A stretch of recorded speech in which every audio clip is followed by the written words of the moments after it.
We're back. We're your resident sports parents. We're talking today about raising young athletes and getting back into the swing of things with back to school. And with back to school means fall sports. Fall sports, back to school nights. Yeah, that too. Just homework, tests. So it's an adjustment for everybody.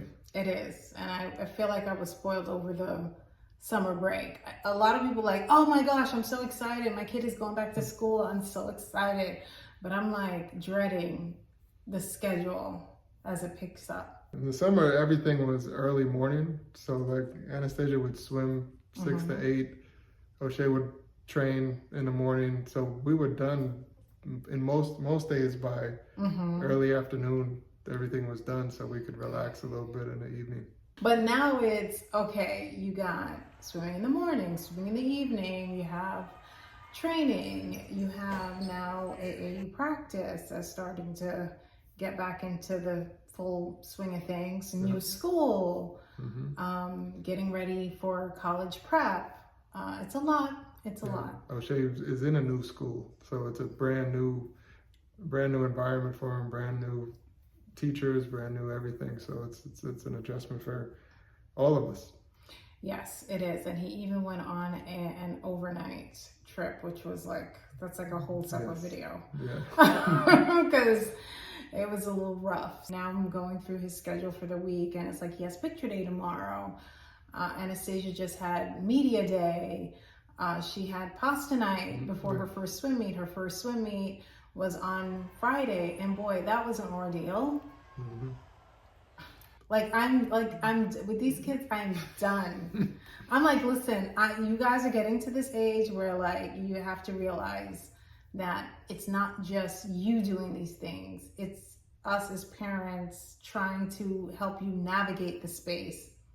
And I told you what she told me. What did she tell you? She was like, first of all, okay, we decided, okay, he was going to do basketball. I was going to take on swimming. So mind you, I had gotten no sleep because we had back to school night, right? I didn't get home until I didn't get to bed till about 9:30 because O'Shea had an overnight trip. So I wanted to wait for his call, and they could only allow parents and kids to speak between 8 p.m. and 9 p.m. I said, I don't care what time it is, call me. I want to know that everything is okay. So he calls me at 9. So mind you, I'm up at midnight. So just to give you a context, right? So I only had a couple hours sleep. Had work the next day, which, as you know, I work the overnight / early morning shift. Then it was this first swim meet of the season. I said, what time do you need to be there? The meet is at 5:30. She has to be there at 5 o'clock. So she was talking, running her mouth between 3:35 and 4. And I'm like, well, what time do you have to leave? I was already dressed and ready to go. My bag was laid out on the couch. My sweater was laid out on the couch. It was just up to her to say, Mommy, let's go, right? So she goes, I don't know what she's doing. She's dilly-dallying. I said, Anastasia, what time do you have to go? Then she says, oh, well, how long is it going to take to get there? So I looked at my Google Maps. I said, listen, it says 33 minutes. What time do you want to? Oh, we can leave at 4:10. So I'm like, okay, fine, we'll leave at 4:10, bet. So I go upstairs. She's dilly-dallying. I don't know what she's doing. So finally she comes downstairs, and I'm like, you ready to go? No, now she's going in the washing machine, the dryer. I don't know what she's getting, a towel, whatever. I'm like, okay, we get in the car. And I'm not even fighting with her here. I'm just like, okay, whatever, what time you want to leave, 4:10. It's a little bit past 4:10 now. We get in the car, and she looks up on her phone how long it's going to take for us to get there. She starts spazzing out. I said, oh my God, you're going to make me late. You're going to make me late. And I said, this is the time you said you wanted to leave. I was ready at the time you got home. If you wanted to leave straight from when you got home, I would have been fine to do that. I've been waiting on you this whole time. So we're in the car. She giving me attitude. Now, normally I would have, but I'm like, she's got to swim me. I know she's a little nervous. So let me just park. Let me just stop in my tracks because I'm not trying to make the situation worse. So then she says, you better not be driving like grandma. I said, Anastasia, I'm not risking my life. I'm not risking your life to get there. We get there when we get there. Now, mind you, the swim meet starts at 5:30. She will have more than enough time to warm up. Just so you know, even if she's like 2-3 minutes late for warm-ups, she still has plenty of time to warm up. Okay. I look over seconds later, she's passed out. And I'm just like, this is ridiculous. She's arguing with me the whole time. And in seconds, she's like passed out in the car. She wakes up, same thing, she's looking at her phone. And she thinks that we're just now turning into the space. It was like literally 5:02. That was my evening. And I gotta say, it was exhausting. It may not seem exhausting, but it was exhausting because I was operating on fumes. I was already exhausted from teacher's night, O'Shea being away, all of the things. Regular work. Work, all of that. So, we get it.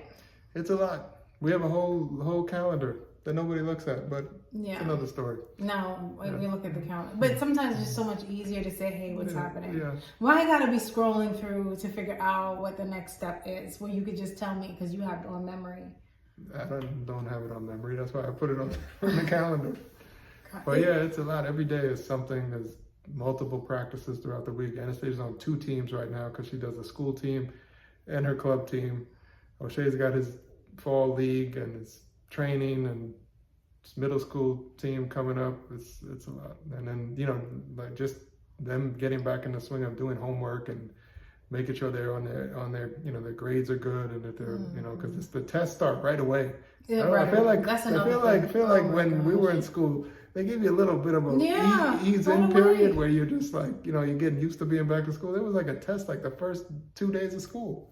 Tests about the back to school, the homework over the summer. That's another thing. That's another thing, like making sure they have everything. Supplies, uniforms, clothes. All this, you know. It's insane. I feel like sometimes we're like zombies. Mm-hmm. And, you know, it's like zombies. But at the same time, I'm like, you know what? It's par for the course, I guess. It's like you just get through it day by day. But I find that a calendar helps, even though you think we don't look. We look. Because it's always a backup. Because I know I can't text him at 4 a.m. when I'm at work, but I can look at the calendar, which I usually do. And then just trying to maintain some sort of relaxation. Like for me, like I said, you know what? I'm going to the spa. Like I went to the spa and I got a massage because I needed one. Everything, my back has been killing me. I've been in knots. It's been crazy. So anything you can do to relax, stretching, I've done that, all of those things. Not taking on more than what you can do. As much as Anastasia and I butt heads, she does a great job when, you know, today she's making dinner. So I'm like, now I have time to wash my hair, great, and get ready for the next day. So it's important to just try to maintain some sort of order, organization and calm, yeah. And, you know, finding a support system. We worked with other parents before and you've given rides to kids and stuff like that. It's about finding that village. If you see somebody struggling and you can help out, hey, more the better. Yep. And, you know, just try and take it one day at a time. I'm at the point now, though, that I'm like, listen, this is it. This is all I can. And that's another thing. Like, I don't know how, and this is probably a separate video, I don't know how parents can do like 3 sports, 1 child in 1 season. I can't. Yeah, it's too much. We already are doing so much. Like some are like they go to soccer, then after soccer straight to basketball, then after that it's another sport. And I'm like, how are you doing that? Football? Like how? Yeah. Anyway, so that's been our crazy month so far. Anything else you want to add? No, just let us know what you think, how back to school month was for you. September is always a little crazy. Rough. And I'm hoping that we can just kind of mellow out, get into the groove, and just keep pushing. But enjoy it while you can, because eventually they're, you know, like Anastasia's 2 more years of this and she's done. So yeah, that's what we have to keep reminding ourselves, taking one day at a time. Yeah. All right, guys, thanks for listening to us. Share your back to school month moments. We will see you in the next video. Bye.